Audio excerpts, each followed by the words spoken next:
Woof. Okay, so here is the dev blog that came out today for World of Warships, August 22nd.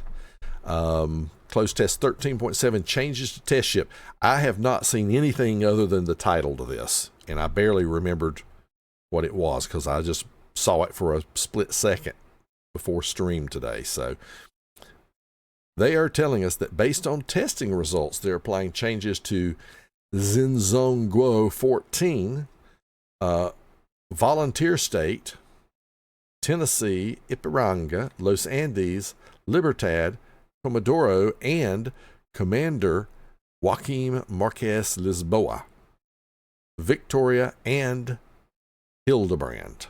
So all kinds of stuff going on. So let's look. Pan-Asian submarine Xin Zhong Guo 14. They increased the sonar range from 7 to 9 kilometers and increased the acoustic homing torpedo range from 7 to 9. So, bust for a sub. Go figure. Next up is American Battleships, Volunteer State and Tennessee. Now, why do they have two? And you would think if they had two that they would be testing something different on them, you know? Anyway, main battery accuracy reduced. It will now be similar to that found on most large cruisers and battle cruisers of their tier, such as Constellation, Champagne, and Borodino. Well, there's nothing wrong with the accuracy on those ships, so maybe these guns were... I don't remember what accuracy they were supposed to have to start with, so apparently it was really, really good. And they're toning it down a little bit. So, a little nerf there. Pan American Battleship Ipiranga at Tier 8. Main battery turret traverse time reduced from 45 to 30 seconds. That's a ton. That's actually fantastic. You won't even need to take the captain's skill for it. You can, and it'll be even more fantastic, but you won't have to. Changed maneuverability parameters. Turning circle radius reduced by 100 meters. Holy crap. Stock hull rudder shift time increased, and researchable hull rudder shift time reduced. Now, it's interesting that it looks like, so the stock and researchable hull both had the same rudder shift, because it said the stock was increased and the researchable was reduced. So this thing, when you get it researched, is going to have, at Tier 8, it's going to have an 820 meter turning circle and an 11.1 rudder shift time, which is pretty darn good for Tier 8. That's a really good rudder shift. That's like getting up there into British battleship rudder shifts on a couple of those things. It's getting close to that territory. So, pretty good. Pan American Battleship Los Andes at Tier 9. They reduced the hit points, so that's a little nerf there. Researchable hull HP reduced from 79,400 to 71,000. Wow, that's 84. That's over 10% reduction. That's like closer to 11 or 12% reduction. What the hell? That's a lot. Main battery turret traverse time reduced, so they did do that. And they changed the maneuverability parameters. Is it the same as above? Not, well, kinda. There's a bigger turning circle, but they reduced it by 100.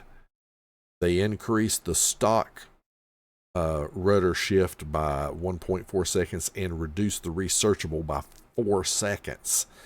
So you'll have a 13-second rudder shift and an 860 turning circle at Tier 9. Pretty good, once again, for a Tier 9. Then Pan American Battleships Libertad and Comodoro at Tier 10. We've made several changes to the armoring of the ships to increase their survivability and reduce the chance of the ships being citadeled via the bow and stern. Let's see what this says. So number 3 is athwartship transverse bulkhead upper front casemate armor plate thickness. Say that 3 times fast. Geez. Increased from 51 to 152. So that's the top layer here. Increased or tripled basically in thickness.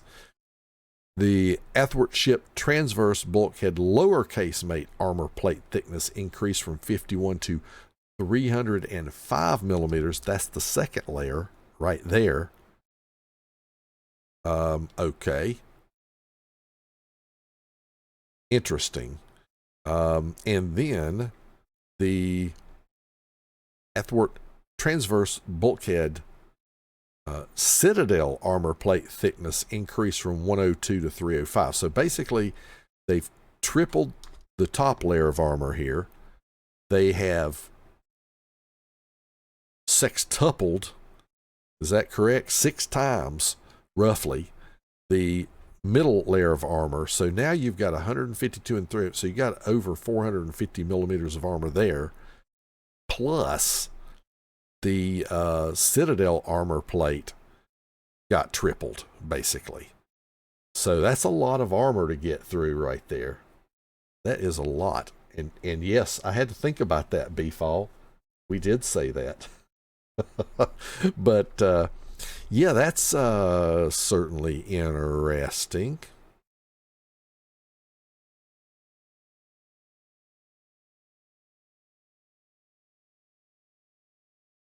So this is showing 2 and 1 again, I guess, from a different angle. Okay.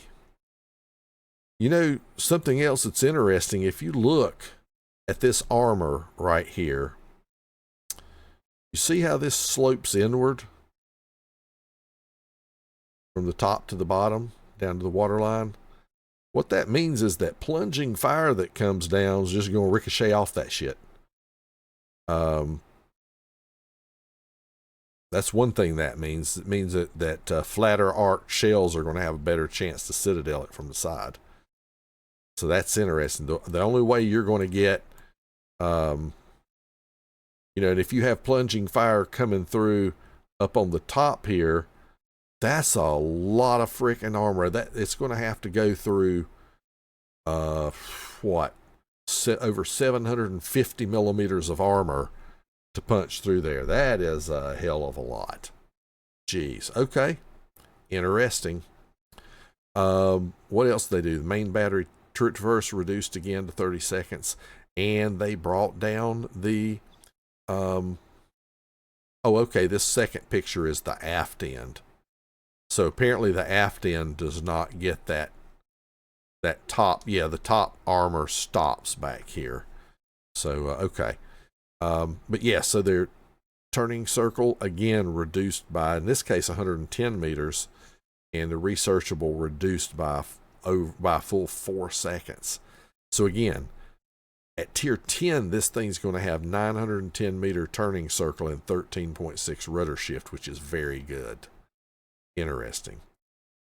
Now, Pan American Unique Commander Joaquim Marques Lisboa, relentless firing talent parameters changed. Bonus to secondary battery reload time increased from -15 to -22.5%. So since they took away one of his skills that made him just high powered, he's still a really good captain. And they're going to make him a little bit better by making the secondary skill reload even better. Because now you get a big range bonus, I think, plus 22.5 second reload. Good lordy. Okay. Now, what else we got? Following changes will be implemented on the live server with the release of 13.8. Spanish Battleship Victoria at Tier 9.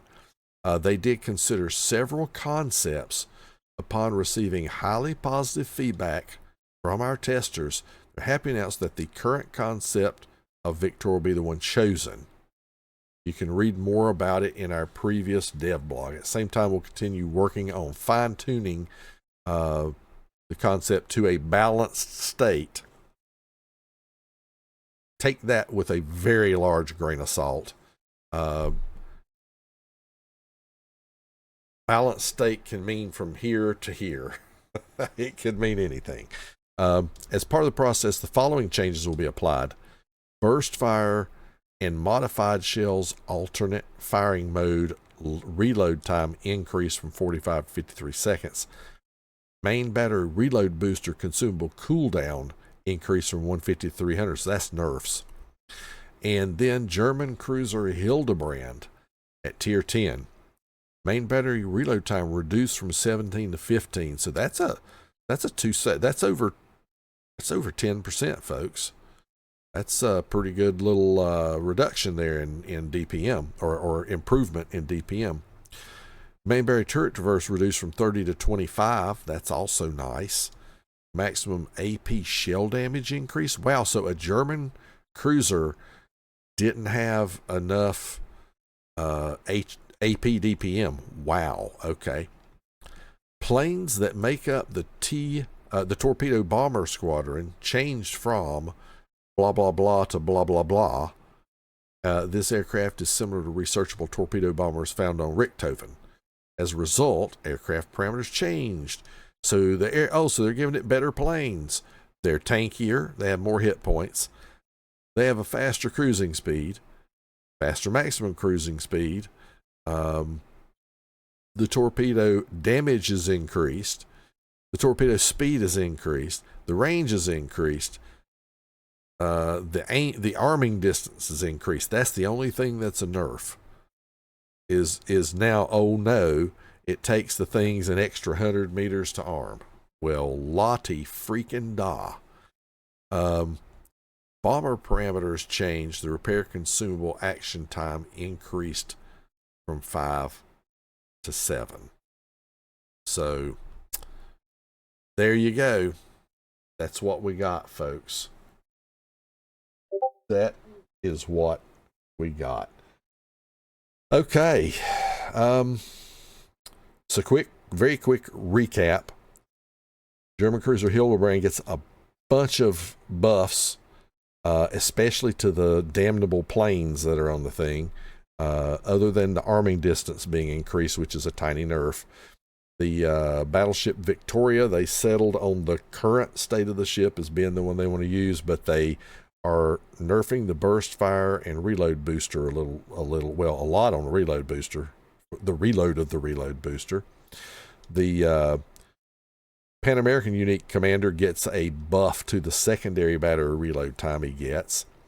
All of the Pan American battleships are getting a sizable buff to the turret traverse for the most part to get it to 30 seconds. And they're getting a huge buff to the turning circle radius and rudder shift. So they're making these things a lot more maneuverable. And in addition, the tier 10 is getting a ton more armor plating thickness to try to prevent citadels through the nose, is what they're saying. Citadel through the bow and stern. So we'll see. We will see. Now, what else is there? You got your volunteer state in Tennessee, same ship. So basically they're reducing the main battery accuracy. It doesn't say how much, but it's basically saying they're still going to give it a similar accuracy to some of the large cruisers and battle cruisers like Constellation, Champagne, Borodino, which is not the worst. And then you have the Pan Asian sub that's going to get a buff to the sonar and a buff to the homing torps. So there you have it. Changes to test ships. Today's dev blog from August 22nd. Now, let's go play some World of Warships. Thank you so much for watching the video. Don't forget to like and subscribe. And if you want to receive notifications of future videos, just ring the bell.